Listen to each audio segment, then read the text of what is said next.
Muito bem, nono ano, bom dia. Pessoal, vamos continuar nossos estudos agora estudando regra de três composta, tá?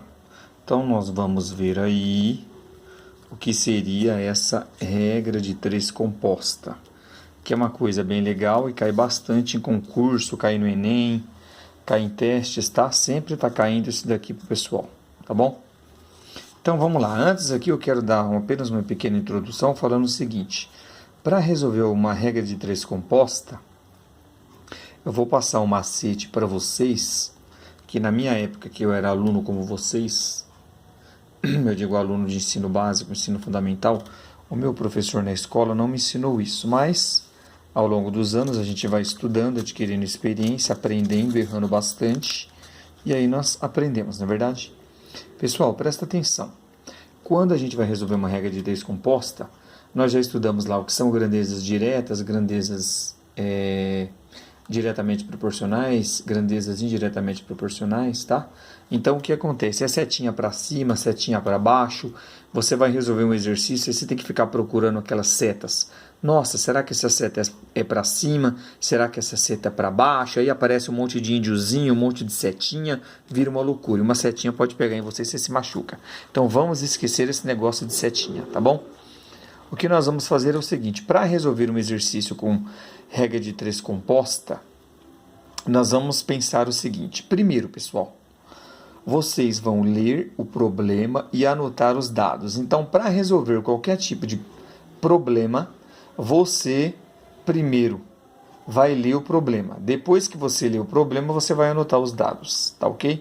Depois que você anotou esses dados do problema, você vai montar uma tabela. É essencial que em regra de três, nós façamos a montagem de uma tabelinha. Então, você lê o problema, anota os dados do problema, e aí você vai montar a tabela. Na tabela, você vai colocar esses dados que você leu no problema, tá?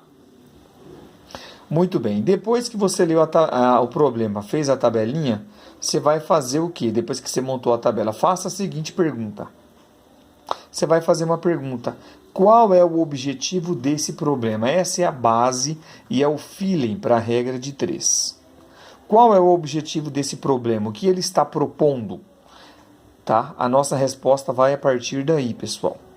Depois que você já sabe o objetivo do problema, eu vou mostrar para você, nós vamos multiplicar, porque em qualquer problema que vocês trabalharem, nós vamos ter duas coisas, uma coisa chamada variável e outra coisa chamada resultado.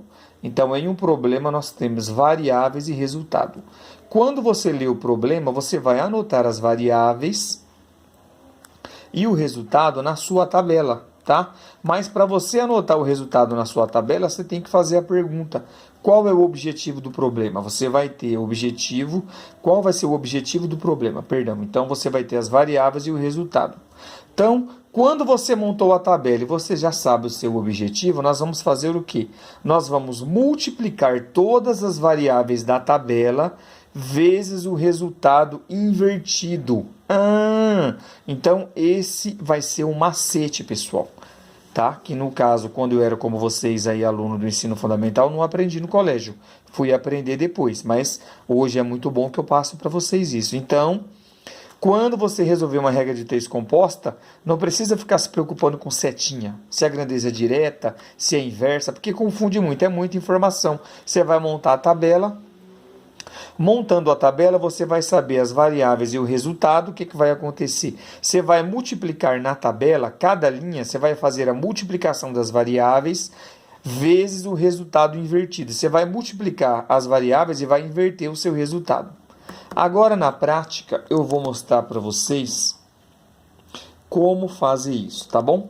Então, tranquilo. Você vai ler o problema, vai anotar os dados do problema. Você vai montar uma tabela, tá?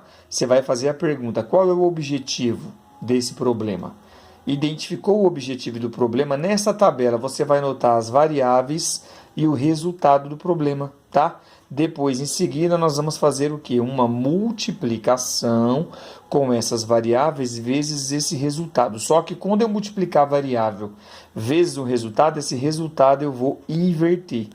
Eu vou mostrar isso para vocês fazendo um exercício da nossa apostila. Até daqui a pouquinho.